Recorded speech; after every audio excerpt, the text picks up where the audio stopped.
Hey guys, welcome to Red Line Talk Show. I'm here today with Iliriana, and our special guest is Hakim the Dream Budzaku, the president of Shoqata Atdhetare Dibra. Welcome to the show. Welcome, Hakim. Thank you for having me. Did you like my name, Hakim the Dream? Yes. That would be his new tagline. It's been my tagline for a long time. Oh, has it? Yeah. So Hakim, welcome to the show.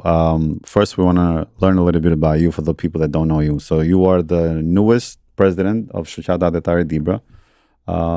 When did that happen? Yeah, the newest and the youngest. And the youngest, yes, that's right. Yep. So we organized the elections October 6th, 2024. We had around 40 people, 50 people from the community show up. I gave my speech. We voted, and that's it. Did you feel any pressure at all? And how did you think, taking that decision, right? Going back to that decision, did you think it was going to be something easy, something that you can see as a challenge for yourself? Walk me through that a little bit. Yeah, I mean, I live in a very optimistic world where I feel like we can accomplish anything that we set our minds to. Okay. And I think in that situation specifically, at the time, I was very passionate about organizing events for sports and community togetherness. So I felt like I had what it took to be able to run for the Shoqata presidency. And I felt like I had the right people around me and the right team to be able to, tackle these events and put on a good show. When we were younger, we always had a lot of different events, even just through our family parties. Then there was this period, especially during COVID, where everything just stopped. Can you tell me a little bit about, was that something that motivated you to get more involved? Because you noticed that what you had as a child disappeared? Mm-hmm. It definitely played a major factor. During that time, I feel like a lot of people spent, isolated. They had a lot of time to contemplate what they wanted to do with their lives. And you see a lot of people change from their job positions, look for new jobs, look for new opportunities. Some people quit their jobs to start being entrepreneurs. And it was really an important time, I think, for everybody to self-reflect. And one of the biggest things I learned in that situation was like the devastation that isolation could cause for our community, for our society. And so I saw that as listen, we cannot allow ourselves to get isolated as people, as a community, as a society, because these are the effects it can have on us, right? Mental health, decision making, just everything around you. It's very important to have good people around you. I want to talk a little bit about the history of the organization, right, and the background. Tell us a little bit of the history, and how do you feel about that as part of, because you represent that history. Right. I mean, so the organization legally was founded in 1996. From there, most of their events were, getting together, just getting to know one another. It was more of a social club, I could say. Yeah, social, yeah. Then 1998 comes around. We know the war in Kosovo kind of hit us all very close to home. 1999, we made our efforts. You have so many refugees coming from Kosovo to Dibra. Did you know Dibra is actually one of the only cities that didn't build refugee camps for Kosovars? Instead, they took them into their own homes. Yeah, so, Albania did that too. Yeah. A lot of cities were known for building camps for them, but not inviting them into their own homes. So, we have pride for those people. We have love for those people. We will always fight and defend for them. And that's what we did. We took our buses. We rode down to Washington, D.C. We protested. We spoke in front of Congress. We really put a big effort into, stopping the war back home. So it depends on what timeline you're talking about, but like different times, the organization did different things. Yeah. At that time, it was for the war. Right. And as you get later on into the years, Ilir Rusi, one of our most prominent presidents, actually got us, all our tax exemption papers, certified us as a 501c3 officially. If you look back at the documents, you see his name on most of these documents. He did a good job with that. Then, the next president, previous president before me, Dashi Miftari, one of, our greatest presidents. He was the youngest. he was the youngest president before me, and then I took that title from him. You took the title.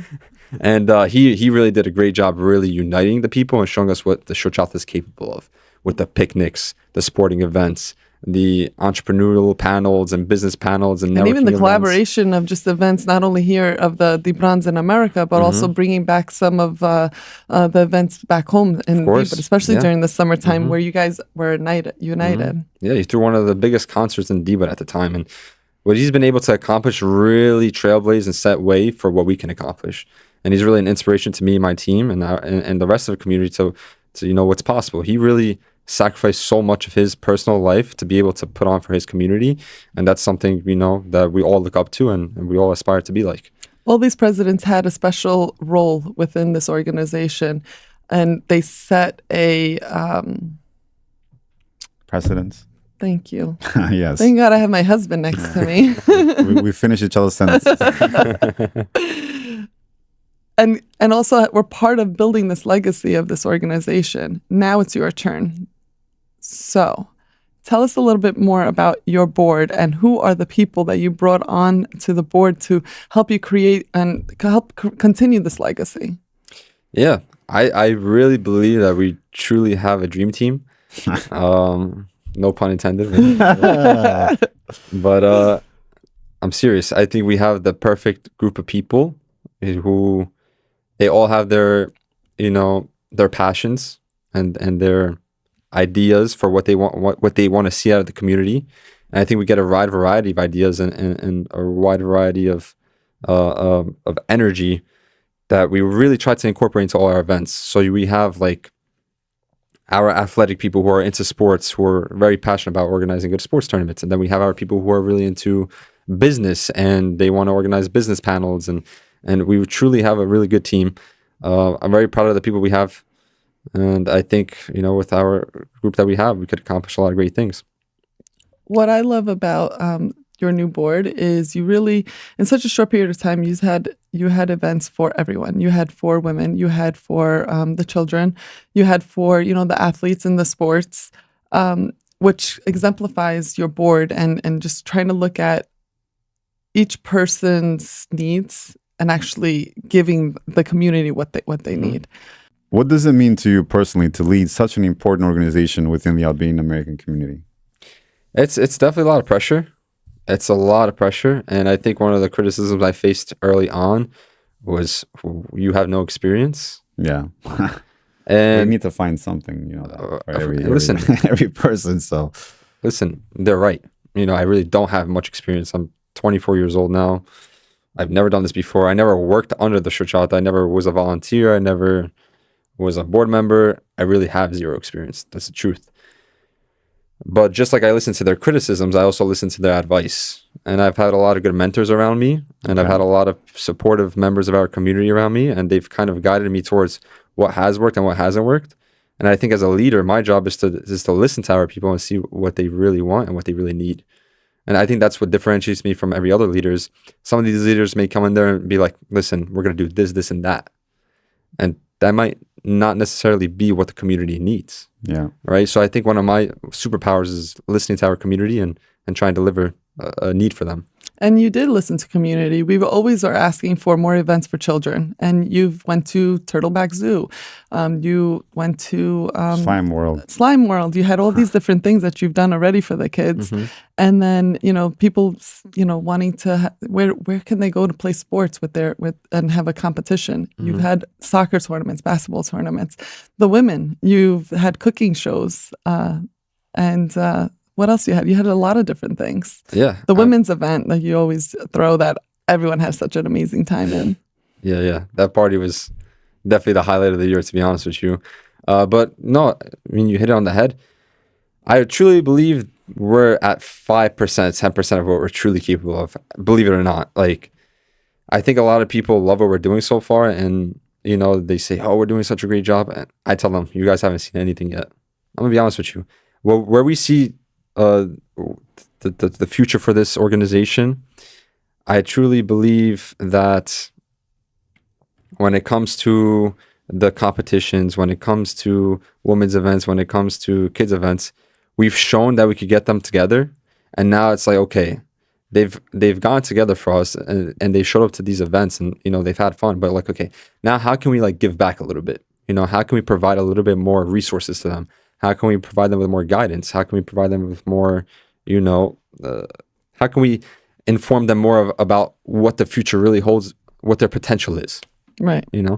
Where do you think the state of our diaspora is today? Yeah, so a lot of people tend to be pessimistic about where we are as a diaspora today. Okay. I disagree.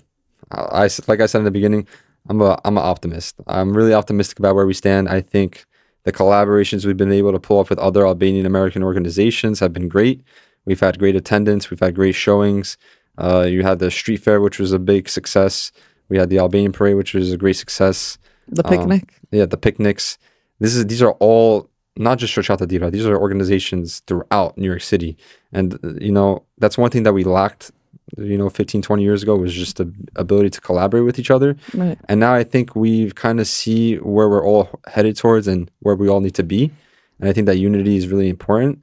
So in terms of the unity aspect, I think we're really gelling together.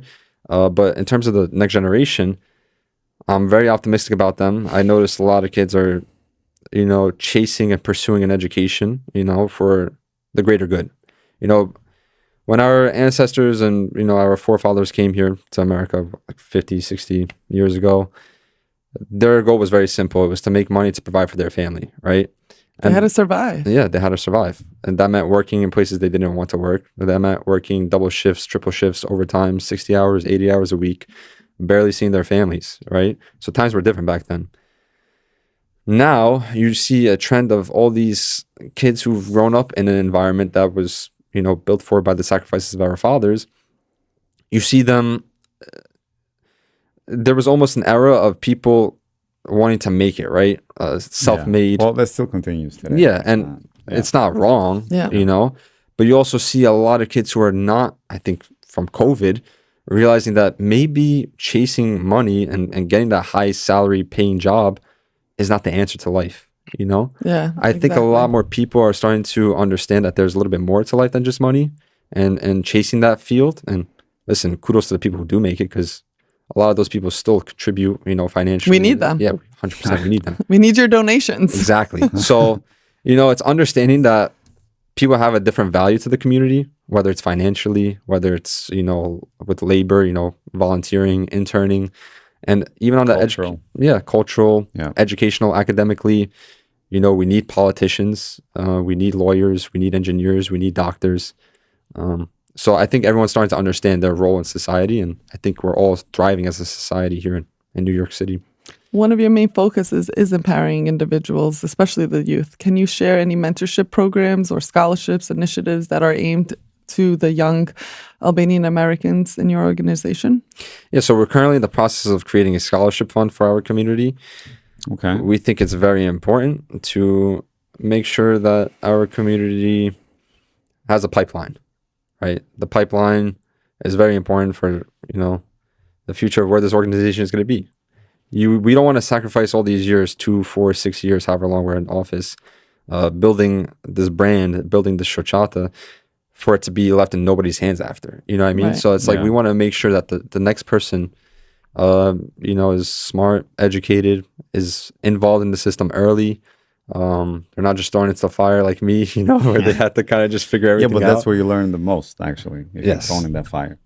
100%, I agree with that. I think that's where I learned most of over the last year. That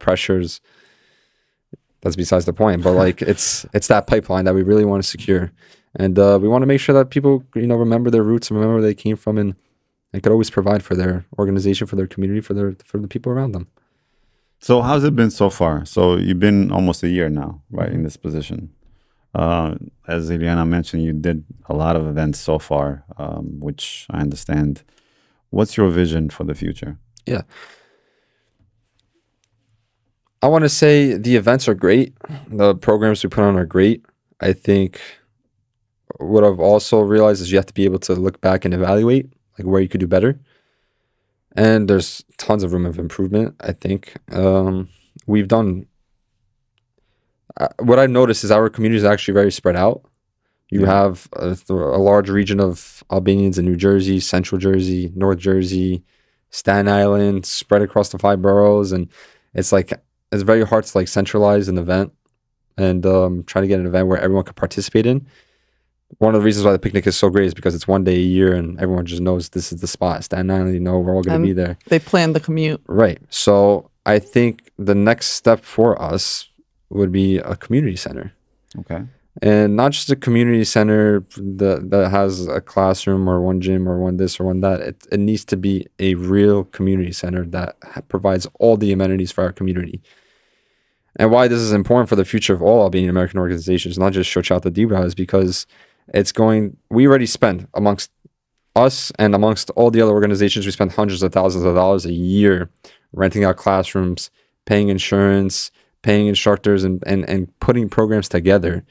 When that money could be allocated towards a community center for all our Albanian. And that's specifically for just one group. So but yeah, for all. so you seem to have a joint community center for all of the Albanian community. Yeah, of course, okay. Of course. I mean, we also have to model, you know, one of the strongest community centers in Staten Island, which is JCC, the Jewish Community Center. Their community center is open to everybody. You know, you pay your membership, you're in, and they have gyms, courts, basketball courts, amenities like spas and saunas and everything, classrooms. They have everything there. Dance studios. Yeah. And we're already using facilities that are public to everybody else anyways, right? So it's like, what are the differences if, you know, we build our own center, you know? So it's like, it's very important for our community. And so this is where I have to challenge you a little bit, because there's been a talk about a community center for I don't know how many years now that I've been in the community and active, and hasn't been done yet. What makes you think that you're going to push forward that agenda? Yeah, I mean, I don't know what went wrong in the past. I don't know who was spearheading the project. I don't know why it didn't come to fruition. I think that's a question that the previous, you know, people who attempted those missions need to ask themselves why it didn't work. And I often go to these community members and these community leaders of the past and ask them, like, hey, you tried doing this. What went wrong? So you can learn from it. Yeah. And I think it comes from understanding our people too, right? It's like you're asking people to raise millions of dollars, and it's for, you know, I'm not for a project that they may not fully believe in, right? So it's like, how do we get them to believe? Why didn't they believe the previous leaders before? You know, it's like, we don't know the answers to these questions, and to assume the answers to these questions would be wrong. You know, I don't know what this person tried or that person tried and why they didn't trust him maybe, or they trusted this person but not that person, and this happened and that person. There's too many variables to really pinpoint why it didn't work. But why I think I can make it work is because that optimistic sense of that optimism that I have within the other community leaders, the ability to work with them. Now that we are more represented more now than ever when it comes to politics, you know, we have our fellow Albanian colleagues in offices for Borough President Vito Fasella. We have in the mayor's office, we have representation almost everywhere now. And I think those voices are very important to making a project like this work, and getting them to believe in you, getting them into believing the project, and fighting for you and advocating for, you know, a community center. Has there actually been a plan or budget allocated for this type of community center? In the past, or you're saying right now? Right now. Right now, no. Okay. There's no budget, and I'll tell you why. What we're trying to pursue is we want help from the government, right? We want government grants from council members, from mayors, from anyone. And we need help, right? We can't do this ourselves. We can't do it just within our community. Yes, the Albanians, we know we're more than capable of putting the money up front, but it's like Albanians are also very smart businessmen, or business people, I should say. They calculate for every dollar that they spend, their risk, right? What is the risk to reward ratio? Yeah, that's what they and rightfully so. You work hard for your money. You shouldn't just be throwing money wherever you think. So we have to try to find the middle ground here. How can we get help from the government, and then how can we get the people to believe in this vision so that they could give, right? So one step at a time. I think we should really focus on securing the land first. Okay. This is why we can't budget, because the land could go from 100,000 to a million to 10 million. You don't know. you You know, don't it's know. just a waste of time to budget that. And then construction, you know, we specialize in construction, so I don't really think that'll be much of an issue for us once we secure that land. Okay, so there's an actual plan that you guys are moving forward with for this community center. For sure. We fight every day. Any timelines? Like, what are you thinking? So, I mean, listen, I'm already 1 year into my term. Yeah. It's a 2-year term. I hope, you know, before next elections, I can announce something, because I did promise my people that I will fight. I won't stop until we achieve this ultimate vision of a community center. That is the ultimate goal. And I like to say that I'm a man of my word. I like to stay true to my word. If I say I'm going to build a community center, and God willing, I'm able to build a community center with the help of our community. I can't do anything by myself. Right. Right. What are some of the biggest challenges you see in keeping the younger generation engaged with the organization and keeping their Albanian heritage? Right. So we noticed that there's a age group that seems to be missing when it comes to all our events. It's that 13 to 18-year-old range Yeah. that are just too cool for culture, or too cool for anything that we do with the organization. And we have to keep asking ourselves these questions. You know, what did they look to accomplish? What would be cool for them? What would be nice for them? And at the end of the day, it comes back to asking them, hey, what did you guys want to see out of our organization? Have you done a survey to ask? Yeah, I mean, Do they fill out the survey? You can do a social exactly. media I mean, survey. the troubling part about that demographic specifically is they're, you know, young adolescents, right? Teens and whatnot, and they want to be cool and they want to do adult things, but they don't drive.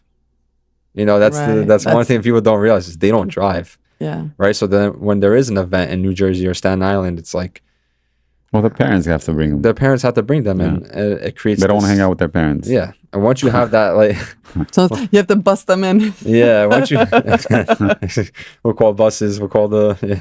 But once you have that like little barrier between being able to Yeah. go do something, that little extra step you have to take, that's when you turn off a lot of people. Yeah.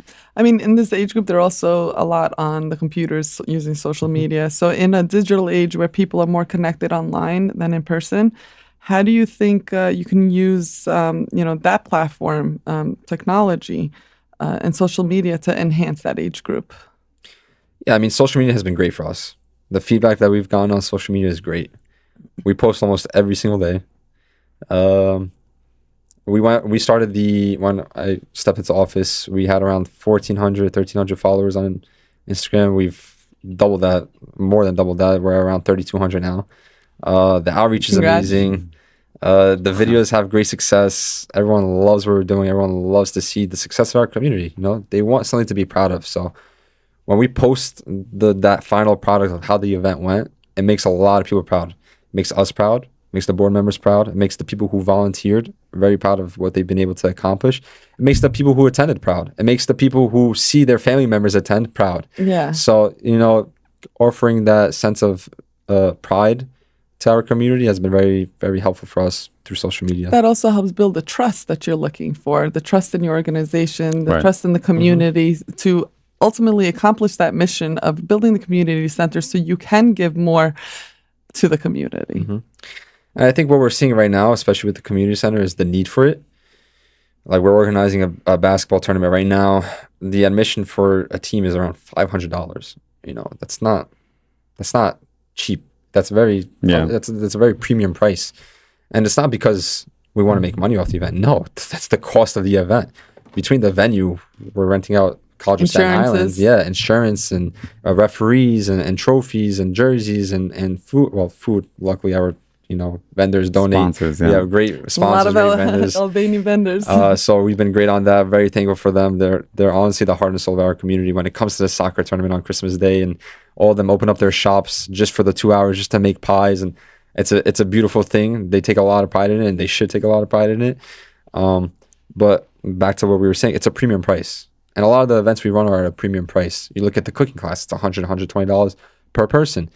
And it's not because we're trying to make money. No, that's the cost of the event because of these venues and insurances. So a community center could cut and slash that price in half which is more beneficial for our community. Even if we're able to generate revenue on the community and stay on a surplus on that community center, we could potentially do these events for free. Yeah, or you can give back. Yeah, Scholarships. Exactly. Projects. Yeah. Yeah. So the fees of these events would actually go towards another initiative. Exactly. The whole point of having a community center is that you funnel all that money into one basket, and essentially you give back to the community wherever there's a need of, education, charity. It doesn't matter. It just has to go back into the community itself. So it's no easy task. Well, this is a big project, and you need a lot of people to buy into it. I hope that you were able to push this forward as much as you can. You're young. You have the energy for it. You have the stomach for it. I hope that other young leaders or other leaders in the community see, your vision, and hopefully they're able to join you and not fight you, because that's another issue that I've seen. People that don't want to be on board, they tend to be a blockade because of that, right? So hope you don't run into that issue. Talk to me a little bit about future events coming up that you guys are working on. Yeah, I mean, so this first year we've been really kind of laying the groundwork of what kind of events we want to put out there. And I think we want to just piggyback off of that, keep it rolling. You refine all the details that we've, all the mistakes we've made. Obviously, you want to look back, look at the pros and cons, what went wrong, what went right, keep what's right, and fix what's wrong. So we want to piggyback off that, kind of renew all the programs and events we've done, and whatever programs didn't work, cut them out. But also we want to create more space for the business world, the entrepreneurial world, the professional world. I think there's a lot of room for that. I think there's a lot of space for that. I think there's a need for that. Yeah. You have a lot of college kids, getting good degrees, studying hard. And usually they have like a sense of where they want to take their career. But maybe, through these panels, you hear somebody speak, or you see an opportunity where you could possibly have like career fairs you're talking about? Career fairs. Networking events. Events, panels, anything. Yeah. Just an opportunity. That's what we want. That's really been the motto for our organization, is opportunity. Right? So however we could do that, whether it's inviting, some of the most successful people we know to speak, to network with, anything. Opportunity is the goal for 2026. So many Albanian-Americans strive to stay connected with their roots and while integrating into the American society. But how has Shoqata Atdhetare Dibra helped its members kind of navigate this dual identity? Mm-hmm. Right. I think the key word there is identity, right? And this is kind of a sensitive subject because everyone has a different idea of what their identity is. Even if you go find detail into the Albanian community, like if you go into certain cities, right. I could speak for Dibra, I don't know about other, but even in Dibra you have, even within Dibra there's that's what I'm saying. Difference. Yeah. It's like you had different villages, different accents in the own. You know what I mean? It's so everyone has a different identity. I think when it comes to identity, where we look is most likely towards our parents and our grandparents. That's really embodies our identity. And I think one thing that I've done personally to help define my identity was really look up to those people. My parents being my mentors, my grandparents being role models, and the people around them, seeing what they've been able to accomplish or what they haven't been able to accomplish, and just learning from what they've done good and what they haven't and whatnot. I think that's my identity, right? Yeah. So I'm obviously 100% Albanian, Dibran. Yeah. So to me, that's what it means to be Dibran. To you, it may be something different. To you, it may be something different to be Albanian. You know what I mean? So it's what I do on a personal level is I try to educate as many people around me to, continue to look at their roots, look at where you came from, look at what your parents and your grandparents have sacrificed to get you here, to provide an opportunity for you, and how are you going to preserve that for your kids and your grandkids. And I try to do that on a more personal level, because try posting that on social media, it's not going to work. You know what I mean? Right. You need to have that one-on-one connection with your community, and you need to have that one-on-one conversation with these people. What I liked what your organization is doing, as many other organizations within our Albanian community are doing as well, is introducing dance to the younger generation and language, because I feel like today, because of just how everyone's working and just society is a little bit more stretched out. Like you mentioned earlier, we have Albanians, Dibran community in North Jersey, Central Jersey, South Jersey. Then there's pockets in Staten Island and spread out. Because we're all so spread out, we sometimes are missing what we grew up with. We grew up with that unity where every weekend we were at someone's house and there was Albanian music playing and there was food and we were dancing and having a good time, and our grandparents and parents were telling us stories from back home. And we're missing that. And I feel now what your organization is doing is bringing those values that we learned naturally from the home, as you mentioned earlier, from an individual basis, and kind of structuring it into your organization because it's lacking today. And I love what you're doing, trying to bring that back. Yeah, I mean, you couldn't have worded that any better, to be honest with you. I know, but it's not coming back though. What you just said. It's not coming back, but it's coming back in a different way. It's coming back through the community center. It goes back to why we need the community center. And we need a place that on weekends we could all go to the centralized location versus, No, I agree with you. I'm saying that those times are not coming back. Oh, I really want them to come back. And that's our positivity. That's what we hope to come back. I agree and disagree with you. I disagree with me or with her? With you. Oh, okay. With me, because we're cousins. Of course, we agree. Okay. The community can only take you so far. The organization can only take you so far. Right. At the end of the day, eventually, it's what you take from it. Right. You see these values that we're trying to bring back, but how is it affecting you on your personal life, your personal day-to-day battles? Are you trying to get closer? Okay, I understand us as an organization, we're trying to bring our community together, but you as an individual, are you trying to get closer to your family? Are you trying to revitalize that spark that we had back then, before we were all split up and kind of went on our own ways, to chase a dream? You know what I mean? So it's like, you have to take these values that you see in these organizations and these events, and you have to try to bring it back home. That's the goal. The goal is to inspire you to bring it back home. Home where? Your house. Your house. Oh, okay. You know what I mean? Home in Dibra. Well, I mean, that's different. That's a whole different That's a whole different topic. But no, seriously, that's the goal. It's to educate, it's to inform, it's to inspire people to be better people at home. Yeah. Because if you're not better at home, then I don't care what you do, how much you try to, serve people outside and do this and do that. But if wherever you go to sleep at night every single day is in catastrophe, it's very hard, very hard. I want to talk a little bit about, because you touched upon it earlier about having that connection with local governments and politicians. What is Shoqata Dibra doing around that space, to keep those relationships strong with our politicians?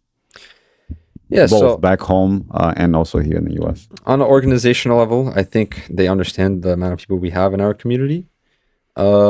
Which is, by the way, do we know that number? I mean, you have people saying 30,000. Some people say 20,000, 22,000. Okay. I don't know the true number. I wish I did, but I would probably be more confident saying 22,000 Dibrans.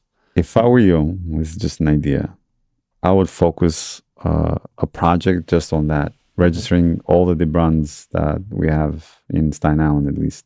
Of course, yeah. Some of Dibrans don't even know we exist.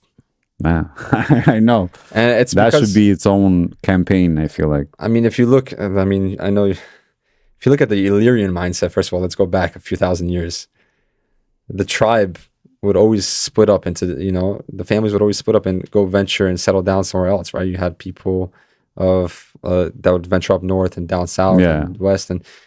Or free people. We're free people. So it's like our people tend to drift away, and not out of animosity, but just because of they want to go and build somewhere else. It's growth. It's growth. We're a group that strives for growth. Yeah. So to really are. Or we're that bored that we want to explore something new. We have ADHD.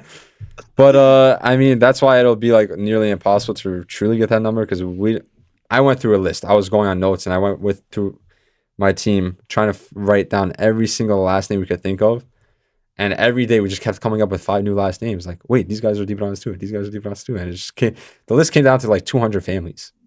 Like 200 last names. Wow. Just think about one last name, Monica, for example. Oh, goodness. You know what I mean? Like, that's already like 1,000 people. You know what I mean? So it's like, imagine with the 200 families. You know, some families are obviously smaller than others, but it's just like, you have to think like 200 families. You know, the number has to be out there. It has to be out there. So tell us a little bit in what way your organization helps strengthen the bridge between the Albanian Dibrans here versus back home. Yeah. I think before the organization, or I mean, during whatever, the organization has always been around. But I think on a personal level, our community does such a great job. A lot of us, I would say 60 to 70% of us almost go every summer. We really connected with our hometown, our home roots. A lot of us still have family there. Even politically there, you know, they welcomed me in, took me in last summer, showed me around, showed me what they do culturally. And they, you know, they even mentioned like, you help us here with business and we'll help you with the culture. And our connection has always been great with our hometown, purely because we do visit so much. And I think people are starting to realize like what kind of utopian lifestyle it is over there, because it's very free, very enjoyable to be there. All the kids love it. High school kids, middle school kids, they're out there quadding and on their scooters, and that's how you get the 13 to 18-year-olds. Yeah, no, they have a blast. They like to be rebels, and over there, you know, being a rebel is very, you know, freeing and rewarding. So that connection has always been there, and you know, hopefully it continues to stay there. So Hakim, you mentioned that the importance of having the relationship with local politicians. What is you or your organization is doing about that? Yeah, I mean, I know it's very important for your voice to be heard. Yeah. Right.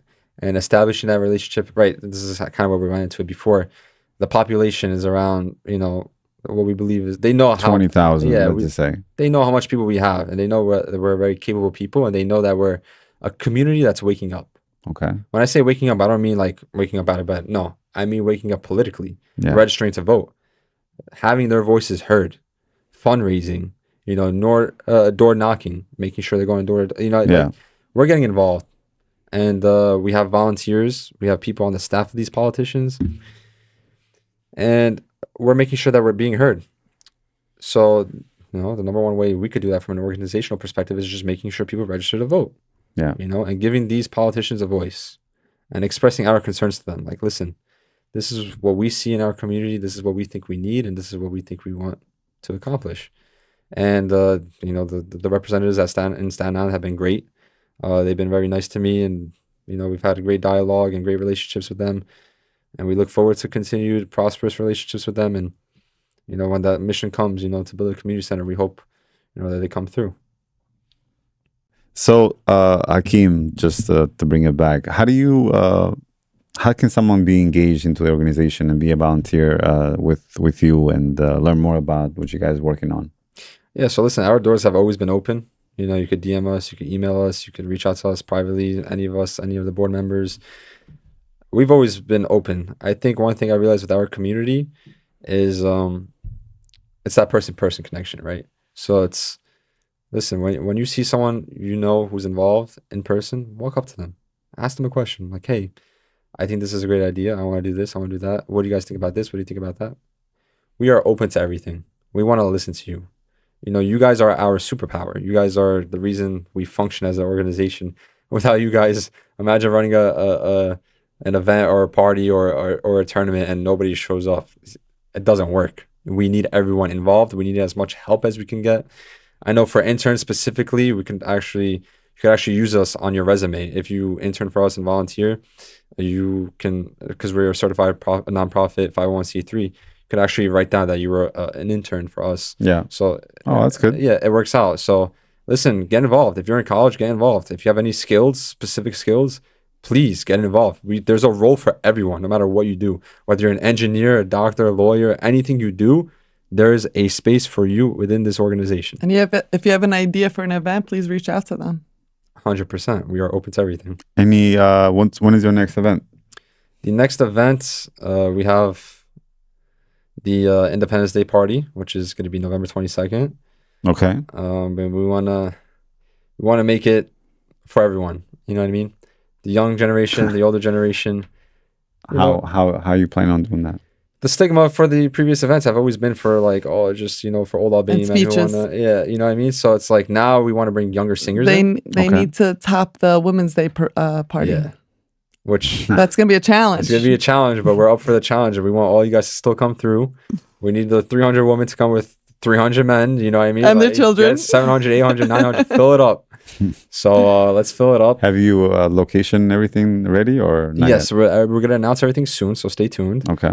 We set to save the date. It's gonna be at the Vanderbilt in Staten Island. Okay. And we're gonna split it up nice. We're gonna have a DJ, young singers, old singers. It's gonna be a mix of everything. It's gonna be fun, entertaining. We're Looking gonna have some forward to it. performances going on, Yeah. Very nice. and it's definitely gonna be different than what we're used to. So Okay. Very good. We'll all look forward to it. I look forward to that. Hakim, well, thank you for being here to learn more about you and the future of the organization. We're very hopeful that you're going to do big and better things. I'm rooting for you. Yeah. Thank you for being here. Thank you thank so you much guys for being having me. here. Thank you. Bye. Bye.